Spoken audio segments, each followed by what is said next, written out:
في أكلات كده ما ينفعش الشتا تعدي من غير ما نعملها، زي محشي الكرنب من أحلى أكلات الشتا اللي كلنا بنحبها وتربينا عليها. تعالوا أقول لكم طريقتي فيه ومتأكدة إن هي هتعجبكم. وكمان تعالوا أقول لكم إزاي بعمل معاه شوربة مع اللحمة بطريقة حلوة قوي ومختلفة وهتعجبكم جدا، والشوربة طعمها وريحتها خطيرة.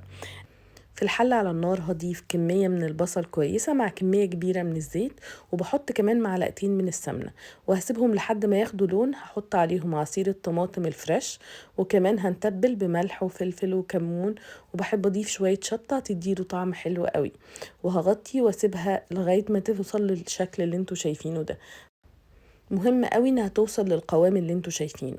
وبعد كده هنغسل الرز ونحضر بقدونس وكزبرة، ايوه بحط بقدونس وبزود شوية من الكزبرة، وكمان بضيف شبت، وهضيف عليه الصلصة اللي احنا عملناها، وهنقلبها لحد ما يبقى شكل الخلطة بتاعتنا بالشكل ده وريحتها خطيرة. وهنبدأ نعمل المحشي. وبعد كده في الحلة على النار هحط شوية زيت صغيرين، وهبدأ أشوح اللحمة. عايزة أشوحها لحد ما تاخد لون حلو قوي، ده هيدي للشوربة بتاعتنا طعم حلو جدا.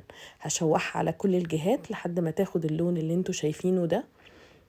ما تقلقوش، هي بتاخد وقت شوية بس النتيجة بتطلع خطيرة. بعد كده هنضيف المية السخنة، لازم المية تكون سخنة. وهنضيف طبعا التوابل اللي بنحبها. انا ضفت بصل وورق لورا وكمان حبهان، ممكن تضيفوا اي توابل تانية بتحبوها، وهسيبها لحد ما تستوي. وبعد ما جهزت المحشي هحط عليه الطبق، وحطيت هنا معلقة من الصلصة مع الشوربة او المرق اللي هتستخدموها، ويدوب تغطي المحشي بالشكل ده وسيبه يكمل سوا. واخر حاجة هنعملها لسان العصفور، جربوها بطريقتي ومتأكدة هتعجبكم.